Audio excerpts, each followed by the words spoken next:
Bonjour à toutes et à tous. Aujourd'hui, dans notre nouvel épisode Un jour une question, parlons d'une obligation importante lors de la vente d'un bien immobilier, l'audit énergétique. Imaginez que vous êtes responsable de la vente d'un immeuble entier divisé en 6 appartements. Vous avez déjà fait établir 7 diagnostics de performance énergétique, un DPE pour chaque appartement et un pour l'immeuble entier.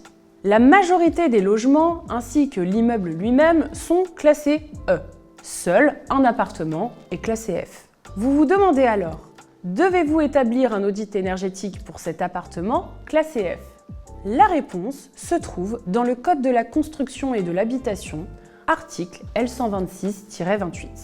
Ce texte prévoit que lors de la vente d'un bâtiment entier, le DPE de l'immeuble doit être communiqué à l'acquéreur. Cela signifie que c'est le DPE global de l'immeuble qui est pertinent pour la vente, pas ceux des parties individuelles qui le composent.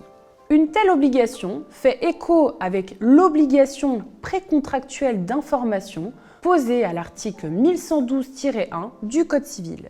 Ainsi, l'acquéreur achetant un bien doit être informé de la performance énergétique de l'intégralité du bien. Par conséquent, bien qu'il soit utile de fournir également les DPE des différents appartements pour plus de transparence, c'est le DPE de l'immeuble entier qui prime. En ce qui concerne l'audit énergétique, il doit être réalisé en fonction du classement énergétique global de l'immeuble.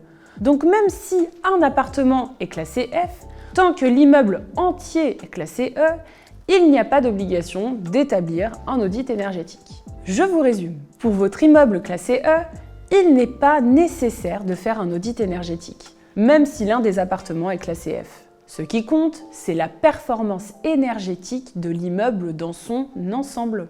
Merci de nous avoir suivis et à bientôt pour une nouvelle question du jour. En attendant, restez connectés, abonnez-vous à notre page.